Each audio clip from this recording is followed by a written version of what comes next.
عباد الله، الوضوح جمال في المحيا، وحسن في المنطق، وصفاء في القلب، ورزانة في الخصومة، وصدق في الحديث. وضوح المرء مع الآخرين يعد قاعدة صلبة لا غنى له عنها في ثبات خطواته وبسط الثقة به لديهم، وهو بذلك لا يروعه سخط السذج من الناس بسبب وضوحه، لأنه في الوقت نفسه يكسب بها رضا ذوي العقل والحكمة. فالعبرة بذوي الفطن وإن قلوا، لا بذوي الغفلة وإن كثروا.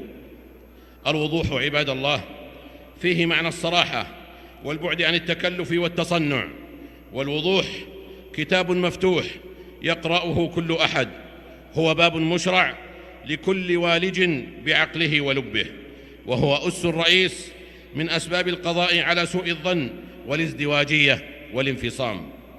الوضوح يا رعاكم الله عدو الغموض، لا يحمل معنى الوجهين، ولا يجر ذوي الفضول إلى معرفة أغوار الشخصية الغامضة وفك طلاسمها والتعنت في كيفية التعامل معها.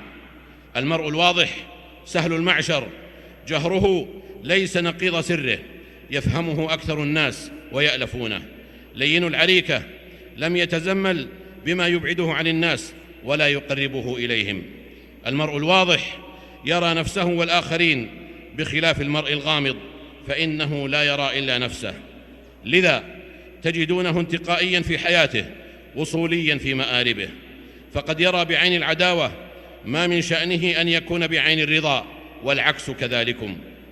المرء الواضح لا يحتاج إلى قناع في وجهه ليلفت به نظر الآخرين، ولا إلى قفاز ليصافحهم به، بل هو صاحب وجه واحد وقلب واحد ومبدأ واحد وخلق واحد، إذ بالوضوح تستمر الصلة بينه وبين الآخرين وإن وقعت خلافات بينهم، لأن الوضوح كفيل بسد كل ثغرة يمكن أن تلج منها الشكوك وسوء الظن.